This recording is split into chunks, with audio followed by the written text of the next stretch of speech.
enough for everybody. He love my barbecue.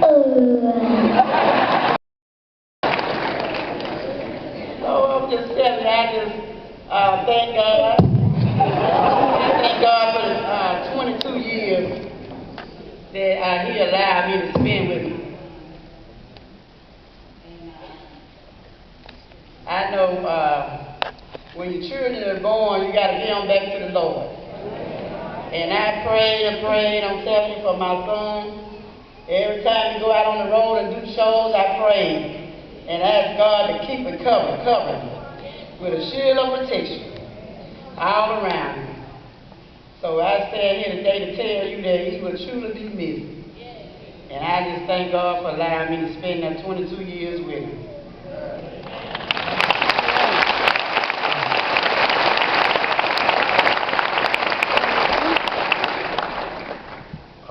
I really can't ever, don't know what to say, but it's from the time Glenn was born, he's been just amazing. I know he had it in him from a little kid. A lot of y'all don't know, but Glenn had a record deal when he was 9 years old, with a situation. And I wouldn't let him go because I was concerned about his school, and I really wanted him to play football, and didn't really want him to get caught up. But anyway, he hurt his leg, and we had to go another route and figured out some things. And Shirley and the Thomases, I enjoyed the whole time with them all. I like to say, I can't even really explain, but I'll say this. He was such a humble, respectable kid. Whatever he would do, when I stepped on the scene, if it was something he felt like he didn't want me to see, he would just shut it down. Cursing, whatever. It took him a while before he let me hear what he was talking about. When he got shot in the eye, and we was up in the hospital in Birmingham, his friend, I don't know where she's at, she kept coming up, man, you don't know who your son is. I'm telling you, son. I'm like, man, you think I want to hear that? And my son almost died. His hospital up there was so worn out. People everywhere. So to make a long story short, he stood up after his eye was shot, almost shot. He said, Dad, I don't care no more, Dad. I said, what do you mean, what? He said, I'm finna be a star. And I was like, what? He's like, Daddy, I don't care no more. And I'm like, oh my God. So I seen and noticed the change then. And I never really would listen to his music because I really wasn't into rap music like that at that time. And when I listened to it, the cursing part is what he was thinking. I said, man, you can curse around me. It's okay now. But before we got to that point, he was sitting there and he's like, Dad, you listen to my stuff yet? And I said, well, let me listen to it. Give me a CD. So he told me about his website. I go on the website, and the website was called Dope Boy. I said, wow. I got to go figure out Dope Boy. And there's a Dope Boy in Cincinnati. There's a Dope Boy in Ohio. There's a Dope Boy in New York. There's a Dope Boy everywhere. And I'm like, son, how in the world do you expect me to figure out your song, Dope Boy? I said, change your name. That night, the next day, he come up, he done pulled however you spell your boy. He pulled the other letters off and just left B there. I was like, oh my God. I was like, Dope B. At first I didn't think, but oh my God, here it is today. And I'm very, very proud of him, his accomplishments. I thank you all for supporting him. You and your organization, Shirley, for having such a wonderful man. Sometimes rough times can be some of the best times you can ever think of. And we really didn't have rough times. It was just all the way life just is. It's just that way, y'all. But thank you guys so much, and thank you for having us such a wonderful son and allowing me to be a part of his life.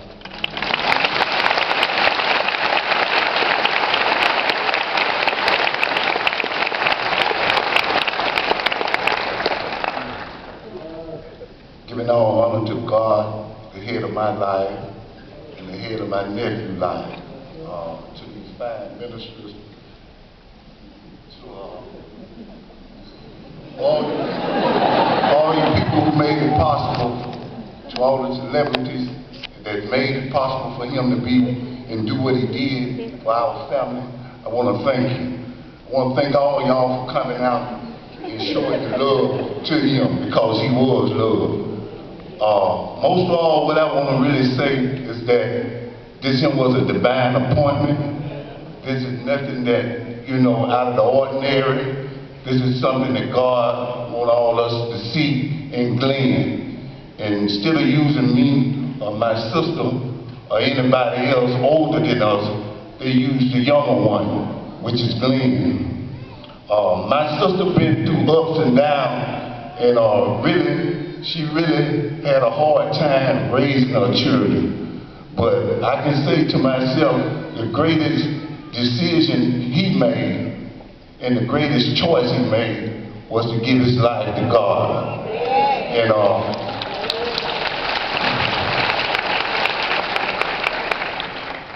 I would just like for y'all to just stand and give my sister a great applause for even being the one that God used to bring this thing together.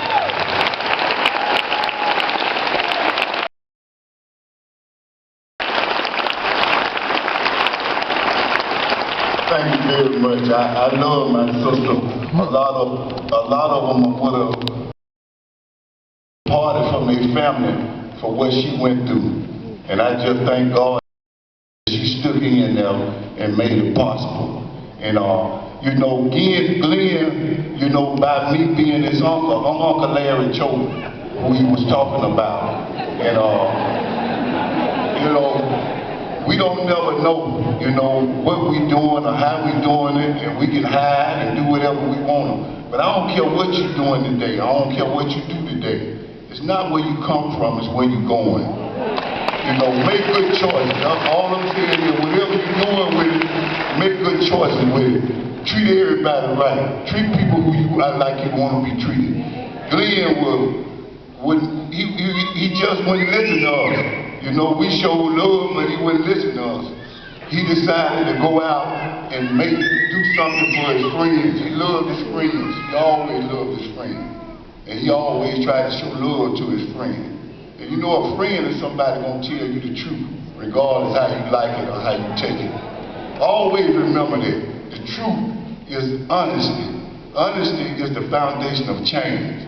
If you're really trying to make a change in this world today, tell the people the truth. I say that's what we live for, truth. And the only reason we're going through what we're going through, my nephew went through, because people was lying to him. They weren't his friend. You know what I'm saying? They wanted to be his friend. And I'm just saying today, he was different. He was different. He come up in a little country town called Hunter Station. And back there we love people, and everybody in the family love you. And what I'm saying about that there, everybody had a chance to whoop your butt. So that's where we come from. But as life went on, he met different people. And that's what we're going to do in stages of life. We're going to meet all kind of people. But make good choices. Don't let nobody let you make no choice just to be making it. Make the choice because you know that's the right thing. And the only reason I'm here today, because I made the right choice. And that's the only way I'm up here today, to tell you that. Because I feel like the Spirit led me to tell you that you young people, you need to make right choices. If you got a mother today, you love her. And mother, if you got children today, don't let nobody come between your children. Love your children. Because they are a gift from God, and we don't know what they're going to be. Because if you just look at Glenn when he was coming along, I thought he was going to be a little professor, a little nerd, you know what I'm saying? But you never would know. That's just being truthful with me. I tried to, spend money and give them money. I thought that would pacify. But you understand me, and now they take time with them. I take time with them, and I talk with them. And that's the greatest love you can give. Thank you.